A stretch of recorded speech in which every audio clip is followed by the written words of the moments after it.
আমার online makeup ক্লাসে সবাইকে ওয়েলকাম। আজকে আমাদের অনলাইন ক্লাসের দ্বিতীয় দিন।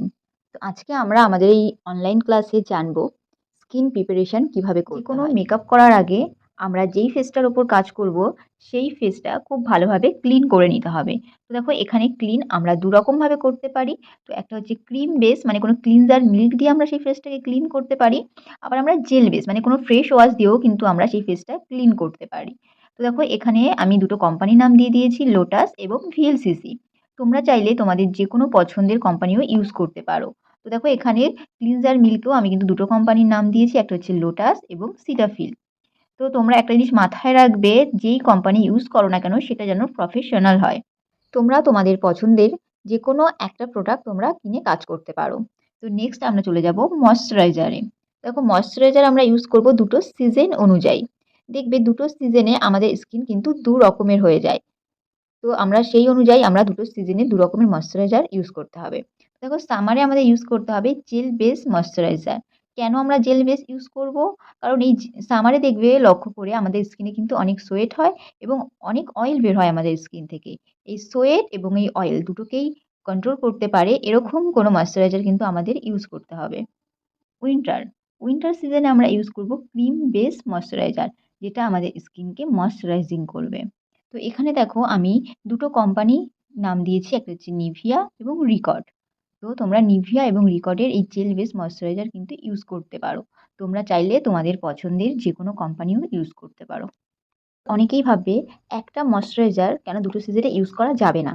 কারণ একটা ময়েশ্চারাইজার যদি ২ টো সিজনে ইউজ করো, হয় তোমার স্কিনে অনেক সোয়েট হবে, না হয় তোমার স্কিনটা অনেকটা ড্রাই হয়ে যাবে। তো এতে কি হবে? তোমার মেকআপটা লং লাস্টিং এবং গ্লো কোনোটাই হবে না।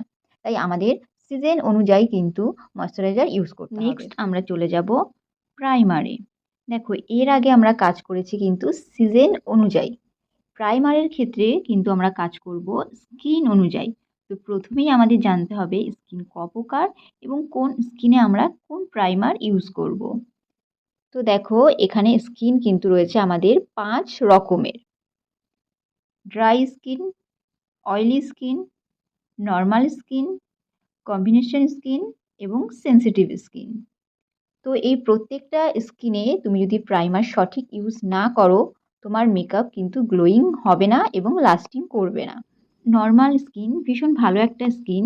এই নর্মাল স্কিনে কিন্তু আমরা ইউজ করব jail base primer. Dry skin বলতেই আমাদের মাথায় যেটা আসে একটা রুক্ষ স্কিন। তো স্কিন যদি আমাদের রুক্ষ থাকে, সেই ক্ষেত্রে কিন্তু আমাদের ফাউন্ডেশন ভালোভাবে ব্লেন্ড হবে না এবং মেকআপ কিন্তু গ্লো করবে না। তো সেই ক্ষেত্রে আমাদের স্কিনকে কী দিতে হবে? হাইড্রেট করতে হবে এবং ময়েশ্চারাইজ করতে হবে। তো সেই ক্ষেত্রে আমরা কি প্রাইমার ইউজ করব? হাইড্রেটিং প্রাইমার এবং ময়েশ্চারাইজিং প্রাইমার। আমরা যদি এই হাইড্রেটিং এবং এই ময়েশ্চারাইজিং প্রাইমার যদি আমরা ইউজ করতে পারি, সেই ক্ষেত্রে কিন্তু আমাদের মেকআপ গ্লোয়িং হবে এবং মেকআপ লাস্টিং করবে ভালো। তো এই দুটোর মধ্যে আমরা যেকোনো একটা প্রাইমার কিন্তু কিনতে পারি। নেক্সট চলে যাব অয়েলি স্কিন। অয়েলি স্কিন বলতে আমাদের মাথায় যেটা আসে, স্কিনে অয়েল থাকবে এবং স্কিনে সোয়েট হবে। তো এই সোয়েট, অয়েল দুটোকেই মানে পরিমাণ কমানো যাবে বা কিছু সময়ের জন্য স্টপ করবে এরকম কোনো প্রোডাক্ট কিন্তু আমাদের ইউজ করতে হবে। তো দেখো সেখানে এরকম প্রাইমার আমরা ম্যাটিফাইং প্রাইমার কিন্তু আমরা ইউজ করতে পারি বা জেল বেস প্রাইমার। ম্যাটিফাইং প্রাইমারগুলোতে কি হয়? এটা একটা ভেলভেটি ফিনিশ দেয় এবং স্কিনকে কিন্তু হালকা ড্রাই এবং স্মুথ করে দেয়, যার জন্য আমাদের সোয়েটটা কিন্তু কিছু সময়ের জন্য স্টপ থাকে।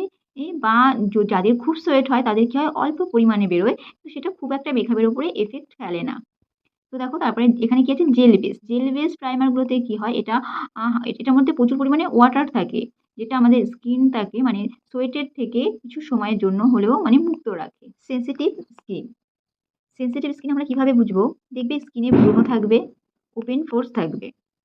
এবার একটা জিনিস মাথায় রাখবে, এই ব্রণ এবং ওপেন পোরস এগুলো হয় কোন স্কিনে? এগুলো কিন্তু হয় অয়েলি স্কিনে। যাদের অয়েলি স্কিন থাকবে তাদের স্কিনে মানে তাদের ফেসেই কিন্তু ব্রণ বা ওপেন পোরস তুমি দেখতে পাবে। আর সেটা যখন ওপেন পোরস বা ব্রণ যখন হয়ে যাবে, তখন আমরা সেই স্কিনটাকে কি বলবো? Sensitive skin. তাহলে এই সেনসিটিভ স্কিনে আমরা কি প্রোডাক্ট ইউজ করব? আমরা যেটা অয়েলি স্কিনে ইউজ করেছি, মানে এই যে এই ম্যাটিফাইং প্রাইমার বা জেল বেস প্রাইমার বা ভেলভেটি ফিনিশ যে প্রাইমারগুলো আছে, আমরা কিন্তু সেগুলোই এই সেনসিটিভ স্কিনে ইউজ করব। সেনসিটিভ স্কিনে যখন আমরা কাজ করব, আমরা কিন্তু খুব সাবধানভাবে কাজ করব এবং সঠিক প্রোডাক্ট ইউজ করব। এখানে যে প্রাইমারের নামগুলো বললাম, তো এই প্রাইমারগুলো তোমরা কোন কোম্পানির কিনবে। দেখো এখানে আমি একদম হাই রেঞ্জের কোনো কোম্পানি রাখিনি, আবার একদম লো বাজেটেরও কোনো কোম্পানি রাখিনি। এখানে দেখো রিকর্ড আছে, এটা অল্প দামের মধ্যে কিন্তু প্রোডাক্ট ভালো। পিএসসিও সেম তাই, জাস্ট গোল্ডও। তোমরা এই তিনটের মধ্যে যে কোনো কোম্পানির প্রাইমার কিন্তু তোমরা কিনতেই পারো। আমি যেই প্রোডাক্টগুলোর নাম তোমাদের বলেছি এগুলো কিন্তু একদমই লো এবং মিডিয়াম বাজেটে, যাতে তোমরা এই প্রোডাক্টগুলো কিনে তোমাদের কাজ প্র্যাকটিস করতে পারো সামনে। তো সেটা মাথায় রেখেই কিন্তু আমি এই কোম্পানিগুলো দিয়েছি। তো বলে রাখি, এরকম কোম্পানি কিন্তু হাজারটা আছে। এবার হাজার কোম্পানির নলেজ তো আমি এরকম একটা অনলাইন ক্লাসে দেওয়া সম্ভব নয়। তো এগুলোর জন্য মানে মাস্টার ক্লাস থাকে। তো এই অনলাইন ক্লাসে তোমরা এই দুটো করে আমি মানে কোম্পানির নাম বলেছি, তো তোমরা এগুলোর মধ্যে তোমরা যদি প্রোডাক্ট কেনো তোমরা খুব ভালোভাবে প্র্যাকটিস করতে পারবে এবং ছোটখাটো কাজও কিন্তু তোমরা করতে পারবে।